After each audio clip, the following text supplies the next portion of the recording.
home. Try often, he told himself when he was willing to be honest, and they had become part of the acid that had eaten away at his marriage. Those feelings were also, he supposed, one of the reasons he had remained so closed off to the idea of having a kid. There was too much bad stuff out there, too many things that could go wrong.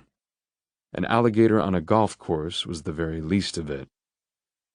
When he took the night knocker job, he would not have believed that a township of 5,400, much of it in the outlying rural areas, could have a night side.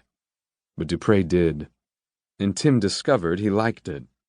The people he met on the night side were actually the best part of the job.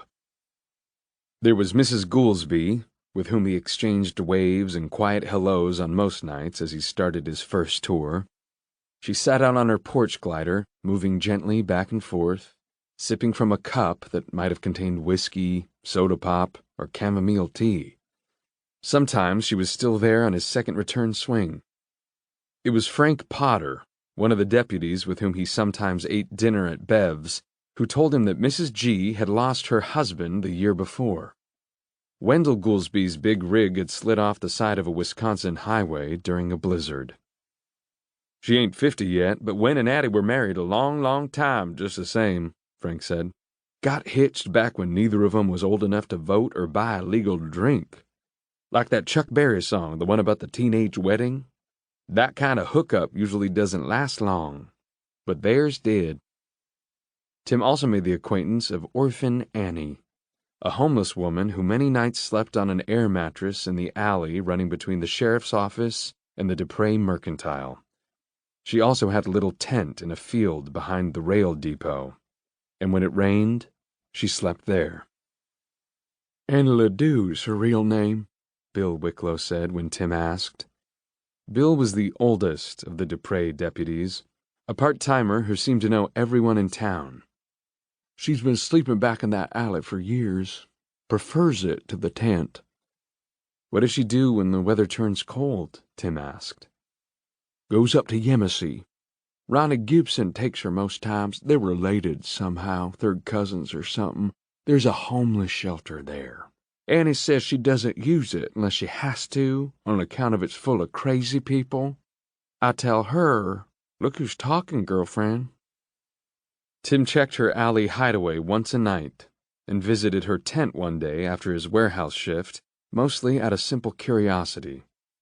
Planted in the dirt out front were 3 flags on bamboo poles, a Stars and Stripes, a Stars and Bars, and one Tim didn't recognize.